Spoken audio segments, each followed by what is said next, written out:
bagian homili. Kenapa demikian?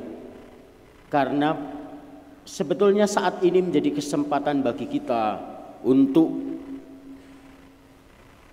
mengagumi dan menghormati salib Tuhan. Bukan hanya sekedar menjadikan itu sekedar sebagai tanda. Dalam hidup kita sehari-hari mungkin kita lebih sering memperlakukan itu sebagai tanda. Salib menjadi tanda ketika kita memulai dan mengakhiri doa. Salib menjadi tanda rumah kita bahwa kita orang Katolik. Salib menjadi tanda ketika kita berada di luar, mau makan, orang mengenal kita sebagai orang Katolik. Tetapi hari ini melalui peristiwa yang kita kenangkan di dalam Jumat Agung ini, kita diundang untuk tidak hanya sekedar menjadikan salib itu sekedar tanda, tetapi bagaimana salib itu menjadi cara bertindak. Ini berbeda sekali dari yang hanya sekedar sesuatu untuk dilihat, tetapi kita diingatkan melalui peristiwa hari ini bahwa itu mesti menjadi cara kita bertindak. Sebagaimana Yesus mengorbankan dirinya wafat di salib. Itu juga yang menjadi cara hidup, cara bertindak bagi kita, orang-orang yang percaya dan mengimani Kristus sebagai Tuhan dan Juru Selamat kita.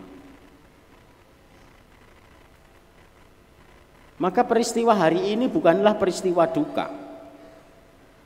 Pada suatu masa itu pernah terjadi, mungkin ketika saya masih frater. Penghormatan salib pada Jumat Agung itu dilakukan seperti orang melayat, ya, dengan mempraktekkan tabur bunga dan lain-lain yang sejenis itu. Tetapi itu sudah tidak ada lagi sekarang. Karena memang fokus permenungan kita di dalam peringatan ini bukanlah kita meratapi wafat Yesus, tetapi kita diundang hari ini untuk sungguh-sungguh menjadi terpukau dan kagum akan salib Tuhan. Karena itulah kita melakukan penghormatan salib yang suci ini. Dan bagaimana ketika kita menjadikan itu sebagai cara hidup, cara bertindak, bukan hanya sekedar sebagai tanda.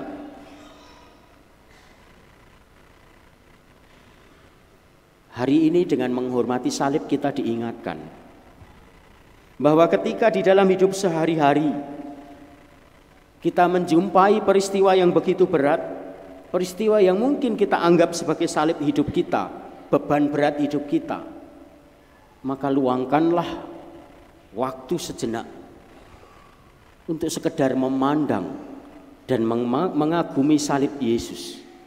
Jangan jadikan itu sekedar sebagai pajangan di rumah Anda. Sisihkan waktu sejenak.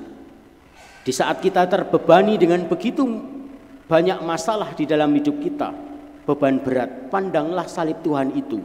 Kagumi salib itu. Betapa Allah itu luar biasa, Ia yang mengasihi kita sampai mengorbankan anaknya yang tunggal. Tetapi salib itu juga bisa kita pandang betapa Yesus mau menanggung dosa dan kesalahan kita sampai Ia wafat di kayu salib. Maka pasti Ia juga tidak akan membiarkan kita habis karena persoalan, karena beban hidup yang sedang kita alami. Ia tidak akan membiarkan kita mempertaruhkan hidup kita untuk menyerah dengan setiap beban-beban di dalam kehidupan kita. Maka pandanglah salib itu sebagai pengingat bahwa saya pun mesti menjalani kehidupan ini sama seperti Yesus yang mau menjalani kehidupan dan perutusannya dengan penuh ketekunan. Itu juga yang dituntut dari kita, menjalani hidup kita dengan penuh ketekunan meskipun ada saatnya ada beban berat, ada masalah yang mesti kita hadapi, bahkan kadang-kadang kita merasa tak mampu. Kalau kita mengandalkan kekuatan sendiri, maka betullah bahwa kita tak akan pernah mampu.